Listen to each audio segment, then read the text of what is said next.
Pues estimado, muchísimas gracias, Gersaín. Queremos agradecerte ahora sí por el tiempo que estuvimos ahí poniéndote gorro durante ya desde hace rato, desde que, pues prácticamente desde que tuve la posibilidad de andar por allá en Guadalajara, que no se concretó la reunión, ni los tequilas tampoco, ¿no? Pero pues prácticamente a partir de ahí he tratado de, pues ya te tenemos aquí el día de hoy. Pues de antemano, pues muchas gracias, ¿no? No, pues muchas gracias a ti, Alex. La verdad que hace mucho que habíamos agendado esta reunión y pues apenas se me hizo un placer y un honor estar compartiendo en tu podcast y bueno, platicar contigo, ya que eres de los mayores exponentes en Latinoamérica y en Iberoamérica de ciberseguridad. Digo, por eso, Instituto de Ciberseguridad, no solamente para México, sino para Latinoamérica y Iberoamérica. Y los tequilas quedan pendientes, ¿eh? Eso nada más se pospuso ahorita por la pandemia, pero están aquí abiertos. Muchas Ex- gracias, Alex. Excelente. Y no, pues nada más exponentes, pues es un poco, a final de cuentas, ¿no? Gersaín, me gustaría que, pues a lo mejor no platicarlo yo, sino que nos platicaras un poquito de ti, quién es Gersaín, a lo mejor, pues por qué te invitamos en primera instancia. Digo, eres parte de los exponentes que puedo denominar yo e inclusive seguir en cuestión legal, digital, pero pues cuéntanos un poquito de ti. Bueno, mira, primero te platico cómo coincidí contigo, ¿verdad? Yo escribí un libro en 2018 junto con mi hermano, se llama Internet como herramienta. Está, digo, lo vende en el libro, pero también está de formato digital, es gratuito y hablamos sobre derechos digitales, ciberdelitos. La primera parte es técnica, es legal y la segunda parte es técnica. Yo tengo un hermano que es ingeniero en computación y bueno, los dos somos cofundadores de Legal Hackers Guadalajara. Entonces así siempre tenemos ese binomio entre lo legal y lo técnico.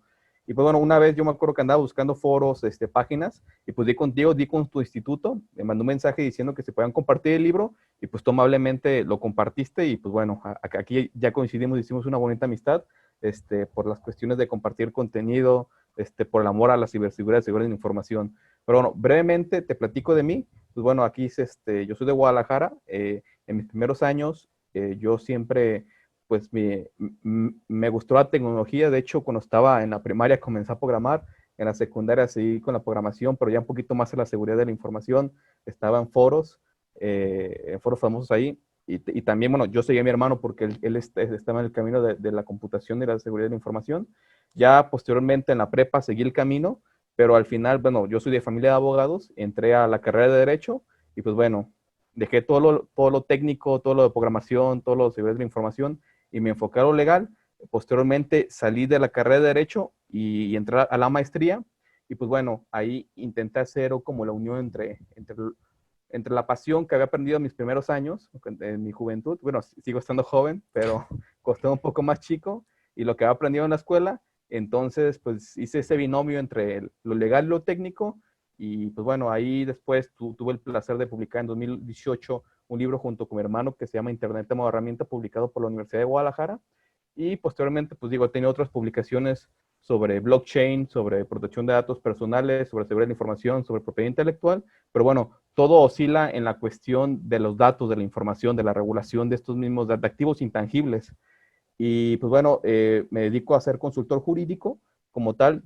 Mi fuerte es protección de datos y también me meto un poquito a firma electrónica, digo, a todo lo digital, ando un poquito en todos los temas, pero mi fuerte es protección de datos.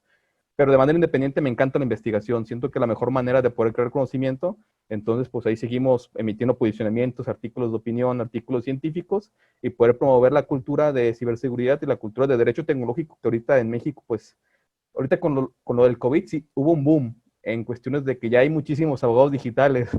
Entonces, pues bueno, crear equipos, crear alianzas en donde pues México tiene mucho por qué dar a nivel Latinoamérica y Iberoamérica. Y entonces, pues yo siempre estoy a la orden ahí para poder compartir. Perfecto. De hecho, sí, en la mañana me estaba preguntando, dije, ¿cuál fue prácticamente la primera interacción? Y en efecto, fue precisamente el libro que mencionas, Arma o Herramienta. Digo, en lo particular, inclusive para los que nos escuchan o ven, nosotros siempre estamos en la disposición de, si tienen alguna especie de artículo o algo por el estilo que deseen compartirlo con el mundo, adelante, ¿no? A lo mejor después los tenemos también por acá. De hecho, de forma muy en específico, puedo denominar que gracias al libro y haber comenzado a leerlo, tuve la posibilidad de abrir por completo mi panorama respecto a la cuestión de la tecnología. o respecto a la parte de la seguridad. Por ejemplo, ahorita, como mencionas, es bastante interesante de que pues, a lo mejor al inicio ibas por una rama relativamente tecnológica y luego vas por completo a la parte pues, legal y luego pues terminas hasta cierta forma por bueno, no por buscar, sino terminas prácticamente por generar esto de unir estas dos áreas, ¿no? Y algo similar me sucedió. Digo, en lo particular no tenía en lo más mínimo pues esta cuestión de estudiar derecho ni nada por el estilo. No es una rama en lo particular que me agradara. A raíz de, hubo ciertas cuestiones que comenzaron a salir de forma principal, este tema de la protección de los datos personales. Hasta cierto punto la conocía, sin embargo se me hacía aburrida, la desconocía, pero siempre hay algo que de cierta forma llega y nos hace como que dar una especie de clic, de decir, aquí es donde embona. Por ejemplo, cuando yo en su momento en la universidad tuve una carrera de Derecho Digital, en la cual no vimos nada de Derecho Digital. El maestro era abogado litigante, si mal no recuerdo. Recuerdo que la primera ocasión o la primera sesión que llegó, se presentó con nosotros, nos preguntó qué era lo que nosotros íbamos a ver, y ya no lo vimos a ver ahí hasta el último tetramestre, ¿no? Entonces, literalmente, pues no vimos nada de que tuviera cuestión de derecho. Te reitero, bueno, retomando un poquito por acá. Entonces, prácticamente donde comencé a ver un poco esa parte fue cuando ya me involucré un poquito, leyendo un poco el libro, viendo que eran temas de datos personales y luego que a raíz de todo ello existía una regulación y etcétera, etcétera, ¿no? Entonces, sí es bastante interesante cómo te abre por completo el panorama, digo, considerando que en este caso adoptaste la parte digital, yo adopté hasta cierto punto la cuestión legal y pues ahora también forma parte de los, por así mencionarlo, servicios que se realizan dentro del instituto, ¿no? Entonces, también tengo que agradecer esa parte, ¿no? No me gusta sonar tan lamebotas, pero sí, la verdad sí se agradece porque abrió un panorama completamente distinto. En este caso, por ejemplo, hablando específicamente del libro, ¿qué es lo que por así mencionarlo, lo que te agrada? ¿Cuál fue la complicación? ¿Cómo surge principalmente la escritura de ese libro, ¿no? Fíjate que el libro tardamos como 2 años y medio más o menos en escribirlo. Yo me acuerdo que yo estaba terminando la carrera de Derecho, estaba en el servicio social. Bueno, lo comencé de las prácticas y luego el servicio social. Y pues bueno, ahí uno tiene chance de sacarlo del servicio, pero también está en la computadora y empieza a leer. Lo más difícil, pues bueno, fue un gran reto porque nosotros, Irving y yo, mi hermano, que es ingeniero en computación, no habíamos tenido pues trabajos académicos anteriores. Entonces, digo, el redactar desde cero y comenzar un libro, ya investigación, pues fue algo difícil. Ahorita pues ya tenemos otros artículos, pero comenzamos con un libro, o sea, ya tendrá que haber sido al revés, ¿no? Primero con artículos y luego con un libro, pero bueno, empezamos con lo más fuerte. Pues bueno, fueron debates, yo tenía un cuadernito, ya anotaba ideas, estaba mucho en foros. Lo que me sirvió muchísimo fue que hice un estudio de los 196 países reconocidos por la ONU, o sea, me fui con el Google Traductor y de lenguajes que no sabía, desde Afganistán hasta Zimbabue. Entonces, imagínate todas las leyes que chequé, fueron 6 meses de estudio de esas legislaciones, de la A a la B, y pues eso me ayudó muchísimo porque nosotros dijimos, pues bueno, ¿qué hacemos? ¿Estudiamos el panorama general, las leyes, o estudiamos a otros autores que hablan sobre el mismo tema y nos sesgamos? Y entonces ese fue como el dilema y dijimos, ¿sabes qué? Pues mejor nos estudiamos las leyes porque ahí está la práctica. Y ya después que escribimos nuestra parte, ahora sí estudiamos a los autores para no tener ese sesgo y bueno, y completamos lo que decía la academia con lo que decía la ley en ese tiempo. Ahorita pues digo, ya está un poquito desactualizado porque fue en 2018 y pues bueno, todo está muy revolucionario, pero de momento es algo básico en la que pues, nos ayudó a buscar todos los elementos y todo lo que se andaba buscando en ese momento. También digo, fue difícil que se publicara el libro porque digo, dos jóvenes publicando el libro, pues, ¿quiénes son o para qué? Y aparte de derecho digital o sea, en ciencias sociales hablar de tecnología es muy difícil. También hubo trámites burocráticos muy, muy complejos, pero bueno, al final, tanto el nivel académico como la inteligencia pues, se juntó y pudo materializar este libro. Bueno, y se presentó una feria internacional del libro. La motivación fue querer compartir, porque la verdad que no ganamos ni un peso de este libro.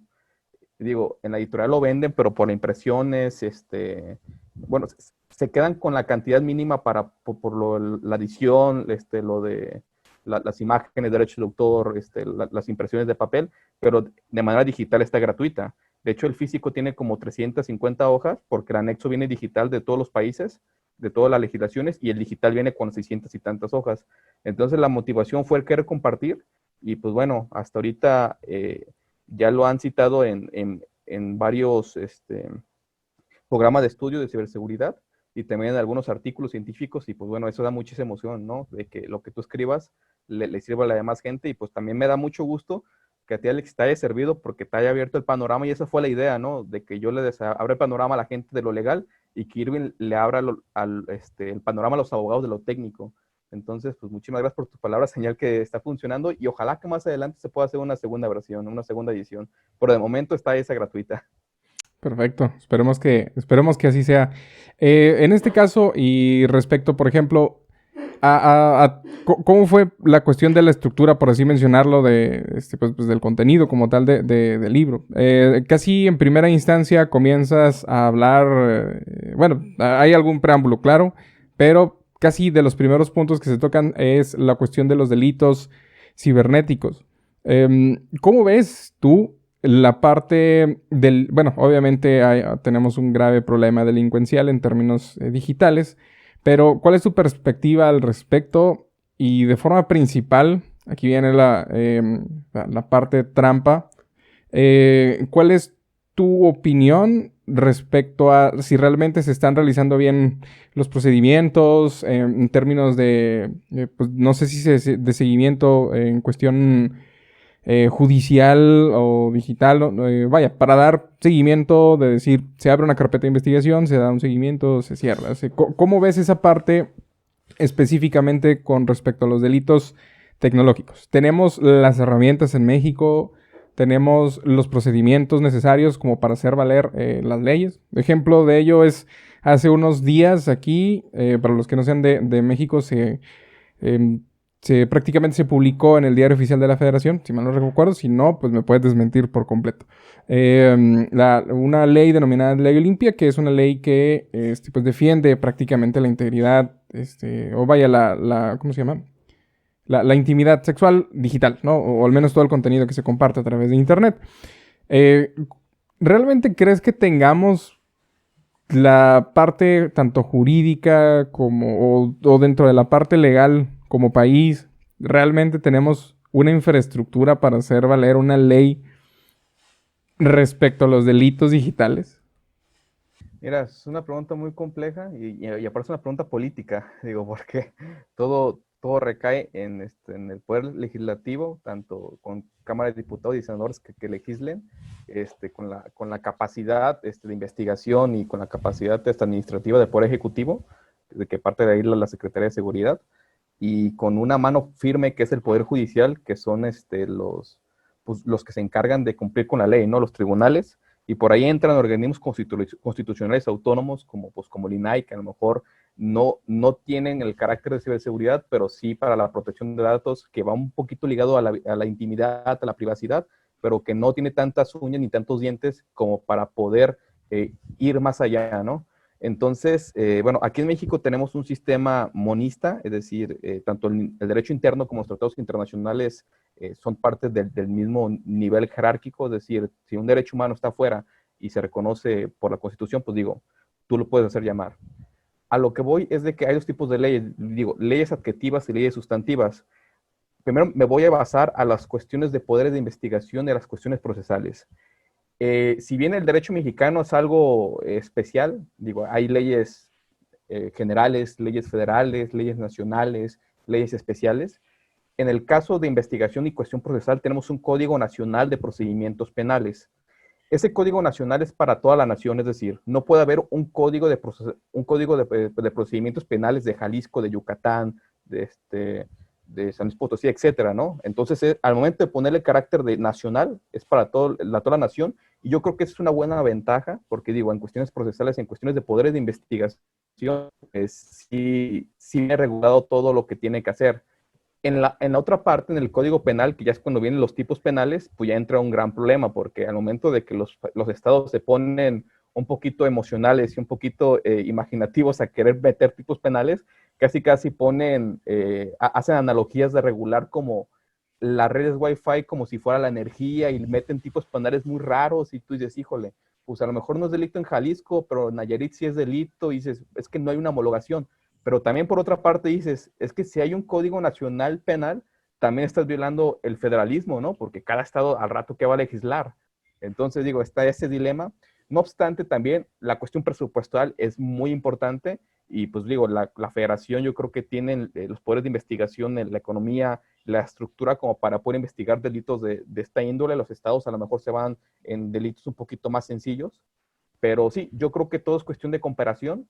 Digo, lo mejor sería una ley general como está propuesta ahorita en el Senado, ya que una ley general propone competencias concurrentes, es decir, la ley general está ahí y obliga a la federación a que haga su ley federal y obliga a los estados a que hagan sus leyes estatales, pero su regulación siempre va a estar pegada a la ley general. Entonces, eso te pone un orden, ¿no? Porque te pone los máximos y los mínimos que tiene que tener la federación y asimismo de los estados, inclusive los municipios, y cómo tienen que coordinarse. Yo creo que independientemente de todas las leyes, lo mejor es, pues, los tratados bilaterales, es decir, que el estado, federación, municipios se pongan de acuerdo, trabajen, pero en cuestión legislativa, pues sí, México tiene leyes muy buenas, inclusive, pues digo, está la estrategia de ciberseguridad, hay varias capacitaciones sobre ciberseguridad, hay varias iniciativas. Lo único que no tenemos es el Convenio de Budapest, pero yo creo que ni para qué tocarlo, es un tema sensible. Pero sí, México tiene buenas leyes, tiene muy buenos tipos penales, al menos en el Código Penal Federal. Igual, digo, puede tener sus perfecciones, puede mejorar un poco, pero por lo menos es algo, ¿no? Entonces, yo no dudo que en poco tiempo ya tengamos una ley aquí en ciberseguridad. Ha habido varios intentos, ha habido reformas para delitos especiales de ciberseguridad o de delitos informáticos o sistemas computacionales, pero por otra parte, en la cuestión de protección de datos y como tú dices, en el Código Penal para la intimidad y contenido ilícito, para la cuestión del honor digital, pues sí, ha habido varias reformas. Entonces, yo creo que sí se cumple en la medida posible, digo, porque estamos en desarrollo de crear infraestructura, pero sí tenemos buenas legislaciones y creo que esto de la ley Olimpia fue un gran avance. Digo, ya a nivel federal, imagínate, como diría un autor de derecho, se llama Bongerin, una lucha por el derecho, o sea, desde la sociedad civil, desde las personas, se están modificando las leyes y a pesar de que no tengan poder, ellos se están organizando y pues bueno, eso nos ha traído que salgan leyes como la ley de transparencia y como la ley también bueno, la ley Olimpia, que sí es una reforma al Código Penal y de la ley de acceso a las mujeres a una vida sin violencia. Entonces, sí hay, todo puede mejorar, pero digo, no estamos tan mal también. Sí, principalmente la pregunta va, bueno, no, considerando y haciendo mención un poquito a la parte de estrategia nacional de ciberseguridad, considerando que el tema de convenio de Budapest, pues no se toca. Porque es sensible, pregunta seria, ¿no? No, la pregunta es, ¿por qué es sensible? O sea, mencionaste que ese era un tema Ah, sensible. no es un tema sensible, pues, sino que hemos reiterado varias ocasiones, todos decimos que nos podemos adherir. Digo, estamos como observadores, pero formalmente no nos hemos adherido. De hecho, hay un convenio de protección de datos que hace 2 años apenas nos adherimos y el convenio es del 80 y tantos. Entonces, imagínate lo tardado que es. Aparte, independientemente de la cuestión legal, es una función política porque, bueno, constitucionalmente el presidente de la República tiene que ir a firmar el tratado, bueno, en su representación de la administración pública, su representante, y después el Senado como contrapeso tiene que ratificarlo por ser parte del Poder Legislativo. Entonces, digo, es un tema político, es algo de firma, pero independientemente de los tipos penales y de la naturaleza del Convenio de Budapest, de crear tipos penales homologados para todas las naciones, no solamente para Europa, sino también para las personas que se quieren unir o sean parte del Consejo de Europa, es que existe una cooperación. Entonces, esa cooperación es fundamental. No sé si México no se quiere adherir por eso, pero digo, es un tratado que es un convenio de 2001 más para atrás. Entonces, imagínate las adecuaciones que se pueden hacer, porque México sí tiene tipos penales muy buenos, sí tiene poderes de investigación buenos, nada más que no se ha adherido. Y te comento esto de que es sensible, no en el sentido de que no se pueda hablar, sino de que hemos hablado muchísimas veces, pero pues no. Ha habido demasiados exhortos por parte de la Cámara de Diputados y por parte de la Cámara de Senadores, en donde pues a la Secretaría de Relaciones Exteriores y al Ejecutivo se les dice, ¿sabes qué? Te puedes adherir al convenio de Budapest, ¿por qué no lo haces? Se ha declarado la Semana de Ciberseguridad y pues bueno, no se ha hecho. Entonces digo, sensible porque no se hacen caso, pero bueno, es un tema que ojalá que México se incorpore pronto. De hecho, precisamente gracias a la parte de libros, si mal no recuerdo, haces mención al respecto.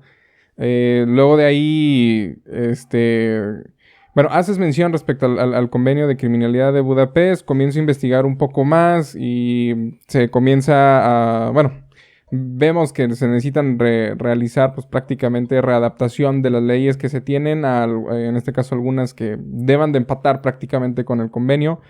A raíz de ello, buscamos en el 2019, bueno, el año pasado, buscamos a unas personas, bueno, dos diputados, el diputado Waldo Fernández y no me acuerdo cómo se llama la otra diputada, que lanzaron una iniciativa precisamente para lanzar una estrategia, otra estrategia nacional de ciberseguridad que teníamos en el 2017, pero no sé si o no se le haya dado seguimiento o qué es lo que pasó, ¿no? También, por ejemplo, con esta nueva estrategia que venía con el tema del licenciado Miguel Ángel Mancera, pues también se veía interesante. Tenía algunas otras cosas que sí nos hicieron levantar un poquito como que alerta, pero pues, de ahí en fuera estaban, ¿cómo se llama? Pues estaban bien, ¿no?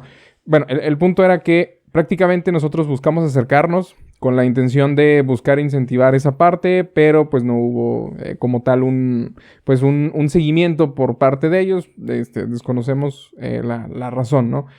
Después, digo, estuvo como tal con la parte de esta nueva iniciativa de la ley bueno, de la Estrategia Nacional de Ciberseguridad. Desde la perspectiva legal, ¿qué crees que beneficios pueda llegar pues en este caso a tener? Y algunos en este caso otros prejuicios. Por ejemplo, nosotros leyéndolo, nosotros principalmente me refiero a yo, sí había algunas cuestiones interesantes, por ejemplo, de que pues, ya no se podía compartir contenido que pues prácticamente alentara la parte de generar o cometer ilícitos, herramientas, conocimientos, etcétera. O sea, desde la perspectiva legal, ¿qué consideraciones crees que hubiese tenido considerando que se hubiese aplicado, claro? ¿La estrategia o la ley como tal? Pues la estrategia y con Ah, ok. ello venían una serie de Sí. legislaciones o de leyes como tal. Ujú. Sí, mira, pues como tú lo mencionas, digo, tú te has clavado muchísimo en esos temas, y la última fue en 2017, fue con el presidente anterior, y pues bueno, ahorita con este presidente no hemos tenido una. Se supone, bueno, al menos en el proyecto de la Ley General de Ciberseguridad se propone que cada 2 años como mínimo se tenga que actualizar o cada 4 años esa estrategia. El objetivo principal de una estrategia es identificar y establecer las acciones de seguridad cibernética para que éstas sean aplicables en el área social, económica, política y también con todo esto permitir a la población y a las organizaciones públicas y entidades privadas el uso de las tecnologías de la información y comunicación para que ésta sea pues utilizada de manera responsable y para desarrollar pues de manera sostenible el Estado mexicano. También hay otras estrategias como de banda ancha, bueno, de brecha de seguridad, estrategia de México conectado como tal, pero no, y aparte tenemos CERT nacionales, digo, en el último informe que sacó el Banco Interamericano de Desarrollo, dijo que tenemos CERTs por parte de la Policía Federal, por parte de la Sedena, y pues bueno, también hay algunos CERTs académicos como el de la UNAM, y pues bueno, las legislaciones están ahí. Inclusive también otro documento complementario a la Estrategia Nacional de Ciberseguridad podrá ser el Plan Nacional de Desarrollo 2013-2018, en donde también contempla aumentar la digitalización de México, porque yo creo que van de la mano, ¿no? O sea, no podemos tener ciberseguridad si no tenemos digitalización. Es como poner computadoras y no tener luz. Entonces, van de la mano, el desarrollo es importante, pero me parece que la estrategia se tendrá que actualizar cada 2 años.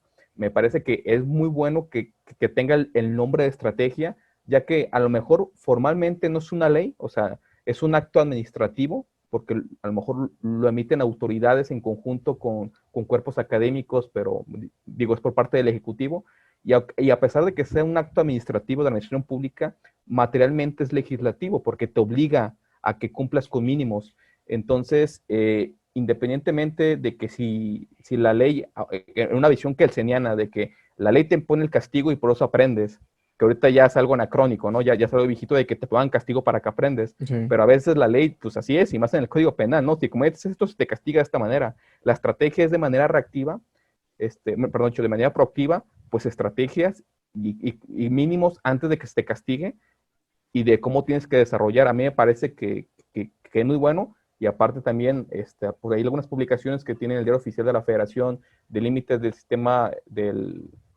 de seguridad, sistema de gestión de seguridad de la información, que también el sector privado. Entonces, pues bueno, ojalá que la estrategia se adopte. Esperamos que 2020, 2021. Y de hecho, en el proyecto de ley se me hizo muy interesante que pusiera un artículo en donde se obligue, o por lo menos esté el límite de que se tenga que tener los mínimos de una estrategia y cada cuando se tenga que actualizar. Porque este fue el problema de la estrategia pasada que tuvimos. Se despidió en 2017 y después, ¿quién le da continuidad? En cambio, si una ley le dice, ¿sabes qué? Cada cierto tiempo se tiene que actualizar, pues por lo menos ya ahí hay un hito de cómo tienen de hacer las cosas. Pero totalmente de acuerdo en la estrategia. Digo, en el último informe del Banco Interamericano de Desarrollo en la ciberseguridad, México tenía altos estándares, de hecho fue de los mejores a raíz de Latinoamérica y Iberoamérica, pero por esta estrategia, pero sí se comentó que no has tenido actualización. Bastante interesante. Datos de repente que, digo, uno como tal desconoce completamente por a lo mejor no estar como tal en el medio, ¿no? Estimado, platícame un poquito de Legal Hackers. ¿Qué es? ¿Cómo llegaron ahí? ¿Cómo lograste ser cofundador? ¿Y por qué ustedes sí son chidos y los de aquí de Monterrey no? No. De hecho, ahí luego te va a pasar el contacto de Monterrey. Es camarada y es muy bueno para que puedas hacer algo en conjunto, ¿no? Sí, sí, claro. De hecho, se acaba de incorporar la persona, entonces ahí te lo pongo, te lo presento. Fíjate que pues todo comenzó porque vimos una publicación de Legal Hackers y también, pues digo, en el Talentland, aquí de Guadalajara, que es un evento de tecnología, pues conocimos a algunas personas de Legal Hackers, vimos publicaciones y yo al final dije, oye, pues qué padre, ¿no? Deja de buscar un capítulo en mi ciudad que me ayude a desarrollar o aprender más de Legal Tech, de derecho informático, derecho digital, derecho tecnológico. Y pues no había ningún capítulo aquí en Guadalajara, entonces pues dije, pues bueno, déjame lleno el formulario para yo abrirlo. Entonces, pues uno no sabe que está preparado hasta que lo hace. Digo, es que yo qué puedo aportar. Entonces digo, pues bueno, lo que puedo aportar mínimo es estar aquí porque tengo buenas intenciones. Llené el formulario y al final, pues bueno, tuvimos la entrevista, la plática hasta Nueva York.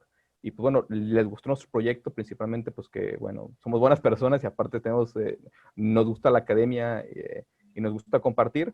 Y pues bueno, aquí abrimos el capítulo, fundamos el capítulo hace como un año y medio más o menos, en mayo del año pasado, y fue en la Universidad de Guadalajara, de hecho en la Facultad de Derecho, tuvimos como 100 personas y súper contentos, y de ahí empezamos a crecer, hemos tenido eventos en la Suprema Corte de Justicia aquí en Guadalajara, en otros eventos, en otras barras mexicanas, en colegios, y bueno, pero al final el hacker es un movimiento internacional, es decir, está en todo el mundo, es libre, gratuito y voluntario, y estudia la intersección entre el derecho y la tecnología, es decir, no está limitado simplemente para abogados o ingenieros, puede entrar cualquier persona que le guste el tema, no se lucra en no cobramos en ningún evento, y espero que así sea también. Entonces, pues siempre estamos compartiendo en la comunidad. Nosotros personalmente, como Capítulo Guadalajara, compartimos muchísimas noticias, compartimos contenido para que la gente esté actualizada y sepa lo que está pasando en la cuestión digital y legal. Y bueno, es una comunidad, la verdad que es una casa y todos están bienvenidos a querer aportar. Digo, aquí nadie se hace rico y si otra persona lo utiliza para otras cosas, pues no, aquí es simplemente compartir en comunidad. Y bueno, y trabajamos en conjunto contigo. Sí, claro. Digo, a final de cuentas, la intención de la mayoría de las organizaciones, digo, en este caso, pues está Legal Hackers, a lo mejor está el instituto y algunas otras que, pues, sabemos que existen, no sabemos dónde están, pero pues ahí andan. Todos aportamos de cierta forma, pues en este caso, pues nuestro granito de arena para este tema de tecnologías, en este caso la parte legal. Y de forma, en la parte legal, considero que es un punto bastante importante. Por ejemplo, ¿tú qué recomendaciones les darías a aquellos que pues a final de cuentas buscan integrarse en esta parte legal. Digo, porque hay muchísimas cosas, ¿no? Digo, está este tema del fintech, está este tema de la identidad digital, las firmas digitales, obviamente de los contratos digitales, no sé, hay N cantidad de cosas que en lo particular sé que existen, pero no los he tocado a fondo, obviamente. Pero, o sea, ¿qué recomendaciones das? No sé, ahí sí ya soy, ¿cómo se llama? Completamente neófito. Mira, pues yo no soy ingeniero y no puedo dar una recomendación de ingenieros para que se metan a cuestión legal. La única recomendación es que ellos se junten con abogados, digo, que convivan. Yo la verdad convivo más con ingenieros que con abogados, o sea, y soy abogado. Pero bueno, eso me ha ayudado a comprender más la tecnología. Pues como ingeniero, los ingenieros recomiendo que se metan a cuestiones legales, que tomen cursos por ahí en el INAI, buenos cursos, como lo que tú haces, te metes a la reforma, te metes a estudiar un poquito de legislación, obviamente sin olvidar que eres ingeniero, ¿verdad? Pero a lo mejor una superficie, un marco general de cómo están las cosas, porque el derecho regula todo, regula el suelo, inclusive regula lo que es vino y no, o sea, te regula el vino tinto, te regula el tequila, te regula el vodka, etcétera, ¿verdad? O sea, entonces la legislación siempre está en todo. Entonces los ingenieros que se pongan a leer un poquito de derecho, y yo, bueno, ya personalmente como abogado, que sí en mi profesión, pues lo que yo recomiendo es que a lo mejor a veces no por leer un artículo ya eres un experto en la materia. Digo, es un gran avance y todos poco a poquito van alcanzando y van construyendo su camino, ¿no? Digo, yo cuando di mi primera conferencia estaba súper nervioso y empecé con artículos y todo, ¿verdad? Pero al final mi recomendación es que comprendan la naturaleza de las cosas, los objetos, comprendan la tecnología, cómo funcionan y posteriormente no pierdan como el suelo con los pies en la tierra sabiendo que son abogados. Es decir, si tú te vas a meter a hacer contratos inteligentes, digo, va a llegar un límite en el que pues un ingeniero te va a ganar, ¿no? Entonces es como decir, si eres el portero, ¿para qué te pones de delantero, no? Entonces, comprende cómo funcionan, cuáles son sus límites y al final tú adaptarlo a la cuestión regulatoria. Pero yo creo que mi mejor consejo es que se junten abogados e ingenieros. Y si quieren hacer ciencia, pues digo, que se metan a la tecnología, que comprendan. Digo, en el derecho informático, aunque, bueno, en primero hay un gran conflicto porque muchos dicen, es que es informática jurídica, es que es derecho informático, es que es derecho cibernético, es que es derecho electrónico, derecho digital, es que es derecho de tecnologías de la información y comunicación. Y hay un debate que tú dices, ahí se pierden todos, ¿verdad? En la cuestión Sí. semántica. Y dentro de todo este panorama de derecho y TIC, así por lo general, está protección de datos personales, está propiedad intelectual, con las cuestiones de propiedad industrial y derechos de autor. Y luego te vas con las nuevas reformas que hay, luego con la resolución de conflictos de dominios, con la Organización Mundial de Propiedad Intelectual. Después de estar protección al consumidor, tienes que saber los términos y condiciones, tienes que saber firma electrónica. Entonces, y después te vas a ciberdelitos, y luego te vas a drones, y luego te vas a inteligencia artificial. Y si tienes inteligencia artificial, te tienes que poner cuestiones de derecho penal, pero aparte también cuestiones de derecho civil, de personalidad jurídica, de instituciones de familia. Entonces, pues, inclusive uno tiene que agarrar una especialización dentro de la especialización. Por ejemplo, está el derecho de tecnologías, pero aparte yo agarro protección de datos como el fuerte, pero pues también me meto un poquito de firma electrónica avanzada, un poquito de propiedad intelectual, de ciberdelitos, pero al final te das cuenta que tienes que ser fuerte en algunos temas y que tienes que estudiar la tecnología. Entonces, hay que echar mucho estudio, creo que especializarte en algo, pero también comprender la tecnología. Yo creo que el mejor consejo que puedo dar es que comprendan la tecnología. Obviamente tampoco a niveles ya muy técnicos, pero sí más o menos en el caso de blockchain, cómo se hacen los bloques, cuáles son los mecanismos de consenso, en las cuestiones de ciberseguridad, mínimo conocer el modelo CIA, el modelo AAA, si hay una second injection, ¿qué tipo de ataque es? O sea, daña la confidencialidad, la integridad, la disponibilidad, ¿o qué? O no, porque si te vas simplemente a lo que dicen las leyes, o si te van a lo que dicen los otros autores, pues te quedas muy limitado. Yo sé que la rueda no se tiene que reinventar, ¿no? Y como dice el dicho, caminando a hombros de gigantes, ¿no? Uno cree conocimiento y otras personas agarran ese conocimiento y lo mejoran y lo mejoran. Pero pues también hay que hacer aportaciones y no solamente repetir lo que está en lo general. Vaya, y sí, digo, a final de cuentas, por ejemplo, dentro, no sé, en este Mexican, si mal no recuerdo, fue el evento que tuvieron ahí. Se habló mucho en temas de blockchain bueno, fue alguno de los temas, ¿no? En algunas otras ocasiones he visto por ahí que compartes de repente contenido respecto a la cuestión de los drones, que también ya se están convirtiendo prácticamente en un tema de problema por la cuestión del espacio aéreo y cosas por el estilo. Entonces, hay bastantes cosas interesantes sobre las cuales se pueden tomar o adaptar. Por ejemplo, nosotros, bueno, al menos en lo particular, después de conocer de forma un poco más específica la ley de protección de datos, tomé parte de la protección de datos y busqué la forma de decir, podemos tomar la ley de protección de datos como un punto de partida para cumplimiento y un punto de partida en términos de implementación de ciberseguridad, en cuestiones de controles de seguridad, pues etcétera, ¿no? Digo, a final de cuentas, una forma base de estar en cumplimiento con la ley y aparte de cumplir con este caso, temas de seguridad tecnológica, de ciberseguridad, o como les gusten llamar o lo conozcan. A final de cuentas, vamos al mismo lugar. Pero, o sea, sí cambia mucho el panorama, el conocer un poquito de otras, en este caso de otras áreas, como les sé yo. Digo, obviamente, pues a lo mejor nosotros hablamos ahorita en términos de protección de datos, considerando de que, pues, en este caso la ley de protección de datos es un poco viejita, o al menos de donde viene adaptada, que es de la Ley General de Protección de Datos, si mal no recuerdo, de 1999, que se utilizaba en España, ¿no? Si mal no recuerdo. Si es así, me puedes decir, no, estás mal. Entonces, considero que sí está bastante interesante en cómo nos puede abrir, realizar una apertura, un panorama completamente diferente a nosotros como técnicos e inclusive abogados, pues en este caso como técnicos también, ¿no? O sea, abogados con técnicos, técnicos con abogados, etcétera.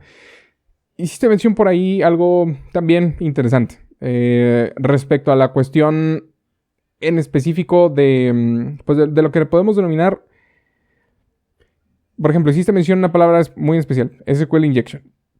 ¿Cómo consideras tú que se deba, ya sea o proceder de forma legal o tipificar o algo por el estilo, respecto a lo mejor en temas de análisis de vulnerabilidades, cuestiones de test de intrusión? Digo, sabemos de forma muy en particular que pues si no hay no hay un consentimiento por parte de alguna entidad en específico, puede cometerse, entre comillas, delito, ¿no? Digo, no tenemos una ley, o al menos no está tipificado en el diario, bueno, no, en el Código Penal, para tipificarse como delito. Tengo entendido eso.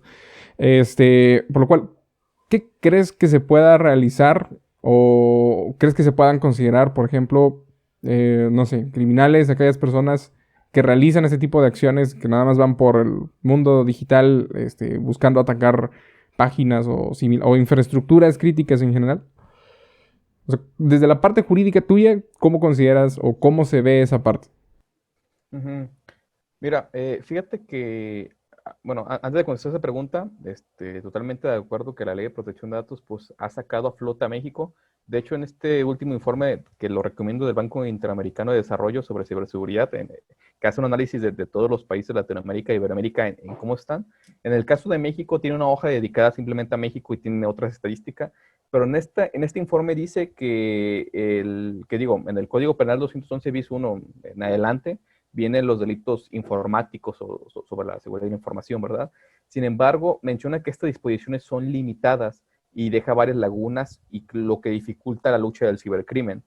Pero también hace mucho hincapié en que, en términos de protección de datos y privacidad, existen dos leyes por separado, que es la Ley General de Protección de Datos Personales y Protección de Sujetos Obligados, que es la cuestión gubernamental, y la Ley Federal de Protección de Datos Personales en posesión de particulares, que es el sector privado, que inclusive esta ley tiene un reglamento, que el reglamento está pero muy completo, porque te habla de computación en la nube, te habla hasta de brecha de ciberseguridad, de los informes, de todas las partes que tiene que abarcar. Entonces, digo, esta ley federal, su reglamento tienen muchísima carnita. Pues bueno, aparte de que la Secretaría de Economía también es cuestión es como una autoridad importante en el sector privado, y muchos lineamientos que han salido sobre el sistema de gestión de información de seguridad. Mira, yo creo que, pero en el caso de SQL Injection, imaginémonos, está la SQL Injection, se puede la inyección, al momento de hacer la inyección y consigues el nombre de las tablas, pues digo, las seleccionas y estás dañando la confidencialidad de la información, ¿no? Bueno, antes de esto, primeramente, si estás autorizado, pues no es un delito, ¿verdad? Pero si no estás autorizado, ya es el delito. Al momento de que entras y tienes información que no estás con el permiso, pues digo, daña la confidencialidad. Si alteras o modificas la tabla o subes algún archivo, ya estás dañando la integridad de la información. Y si borras la página web o borras algún archivo, pues daña la disponibilidad de la información. Entonces yo creo que dependiendo los niveles, es como tú puedes llegar pues, a dañar la confidencialidad, integridad y disponibilidad de la información, y dependiendo cómo está el tipo penal, porque si se dañan los tres o se dañas uno, pues ahí ya cambia la cosa. Pero si inclusive subes alguna shell y roteas el servidor y ya vas hasta más países y más páginas, digo, ahí cambia la cosa. Independientemente de que se cometa el tipo penal, también se tendrá que legislar la tentativa, también el estado mental, si es un delito culposo, si es un delito doloso, es decir, en el derecho anglosajón está el mens rea, o sea, el estado mental de la persona, el por qué lo hace, ya sea por activismo, ya sea por cuestión financiera económica o simplemente por honor o por reputación, ¿no? De hecho, en el año 2016 se andaba pidiendo peticiones a la Casa Blanca para que el ataque de negación de servicio, el de DDoS o distribuido o particular, fuera catalogado como activismo, es decir, como que tú lo puedes hacer por cuestiones políticas, así como tú te paras en una plaza pública, tú puedes trabar una página, o sea, dañar la disponibilidad de la información. Obviamente no pasó, pero bueno, son cosas que se están pidiendo. Pero creo que lo que legislan todas las leyes, incluyendo el Convenio de Budapest, es de que si lo haces con una cuestión económica, pues digo, es la penalidad. Digo, el factor económico es muy importante. Y esto hace mención a una reforma que hubo hace poquito, bueno, no hace poquito, hace como 2 años en la legislación de California, en su código penal. Cuando recién llegó el ransomware, pues digo, nació con el Petya, ¿verdad? El principal, el Netya, todos esos ransomware famosos, ahorita ya hay una familia de ransomware, y ellos los pusieron en la cuestión de extorsión, en la cuestión de que digo, te extorsionan, pero tiene que haber una cuestión económica, ¿eh? Si no, y entonces así el tipo penal estaba así regulado, pero imagínense el ransomware que después salió en donde no te pedía dinero ni nada y simplemente te encriptaba la información y pum, tumbaba todo. Entonces no se cumplía con el tipo penal porque al final no era una cuestión económica. Entonces yo creo que en vez de legislar a lo mejor con ciertos elementos y sí cuidar los principios jurídicos, a lo mejor tendría que ser aquella persona que te cifre la información sin tu consentimiento, ¿no? O así como esa técnica, conocer la tecnología cómo va avanzando y que la ley no se quede anacrónica. Pero de cajón, los delitos al sistema financiero con cuestiones de enriquecimiento económico, pues son los que más se tipifican. Ya después los otros se pueden argumentar si es un niño que siempre está aprendiendo o si es un activista, digo, se tiene que checar mucho el asunto, pero las leyes tienen que ser bien específicas, Virgo, porque si no hay delito, no hay pena. Entonces, se tiene que legislar. Y, por ejemplo, considerando de que ya prácticamente también finalizando, ¿no? Considerando el punto dentro del Código Penal Federal, artículos 200 bis 1, creo que es el 7, 8, algo así, no sé exactamente cuál termina. Tomando en cuenta de que, supongamos, no hay algo específicamente tipificado, se puede tomar parte del Código Penal Federal y decir, vamos a lo mejor a tomar como un procedimiento de reclasificación, de decir, a lo mejor ransomware, pues es en este caso tema de a lo mejor de extorsión, vamos a realizar una denuncia por temas de extorsión, no sé exactamente cómo funcione. Es posible tomar lo que ya está en vez de realizar, porque eso también es algo que he escuchado, o sea, de que ya hay leyes, ya no se necesitan reformar algo específicamente para la parte digital, pero no sé, digo, yo no soy el especialista en eso. ¿Eso es cierto o consideras que se necesite realizar alguna especie de reforma, algo por el estilo? Mira, yo creo que no se tienen que regular tecnologías, sino principios jurídicos, ¿no? O sea, en lo general, como la información, el derecho a la verdad. O sea, en vez de decir, ¿sabes qué? Un delito contra SQL Injection, otra contra la negación de servicio, otra contra la Blind SQL Injection, otro, no sé, contra RFI, contra LFI, pues dices, no, o sea, no tiene que legislar sobre eso, sino vienes principios jurídicos, que es la confidencialidad, la seguridad de la información, la fiabilidad. Por otra parte, otro tema es la prueba electrónica, ¿no? Digo, está el Código de Procedimientos Civiles que también maneja la prueba electrónica, digo, en cuestiones ya más de fiabilidad, también el Código Nacional de Procedimientos Penales, pero Mira, yo creo que las leyes están anacrónicas en el sentido de que siempre van atrás de todas las tecnologías, pero no por eso dejan de ser vigentes, porque ahí es válido y se tienen que cumplir. Se pueden hacer interpretaciones extensivas, es decir, supongamos que en la Ley Federal de Telecomunicaciones definen el Internet como un medio de comunicación y por ahí en el Código Penal está el delito a las vías de comunicación. Entonces tú dices, bueno, pues posiblemente no está específico, pero en una interpretación extensiva conforme a la Ley Federal de Telecomunicaciones, que el Internet es una comunicación y un ataque a la red de comunicaciones cualquiera que entorpezca una comunicación, pues el ataque de negación de servicio está tipificado, ¿no? O por lo menos en esa interpretación el sistema jurídico mexicano se tiene que argumentar eso. Entonces, estamos en un momento en el que a ausencia de leyes, pues tenemos que hackearlas. ¿Y cómo se hackean? Pues encontrando esas pequeñas lagunas, esas pequeñas antinomias o esas interpretaciones evolutivas de que, bueno, no viene la ley, pero podrá hacer esto para poder llegarlo. Yo creo que la argumentación es fundamental y es lo que tiene que tener todo abogado y, bueno, también los ingenieros para que nos echen la mano y la fiabilidad de cómo se presentan las pruebas también muy, pero muy importante. Pero sí, interpretaciones extensivas. Ahorita nos encontramos en un momento en donde el abogado dice, de acuerdo al Código Nacional, el Código Penal mexicano y de acuerdo al caso de la Unión Europea y de acuerdo a Estados Unidos hace esto, y es un chilaquil, la verdad, pero al Sí. final es argumentación, entonces llega un momento en el que inclusive hasta tú vences las leyes y las vences por medio de principios, por medio de interpretaciones, por medio de argumentación, que haces ver cómo deben ser las cosas, porque al final el derecho es cultura, ¿no? Entonces todos somos capaces de derecho, nosotros abogados, bueno, yo los abogados, lo tomamos como profesión, pero todos somos sujetos sociales y todos sabemos de leyes y las tenemos que cumplir, ¿no? Entonces, interpretaciones extensivas, argumentación jurídica, y yo por eso siempre digo que se vayan a la naturaleza de los objetos. Cuando se van a la naturaleza ya es otro rollo. Excelente. Pues bastante interesante, bastante enriquecedora la charla a final de cuenta.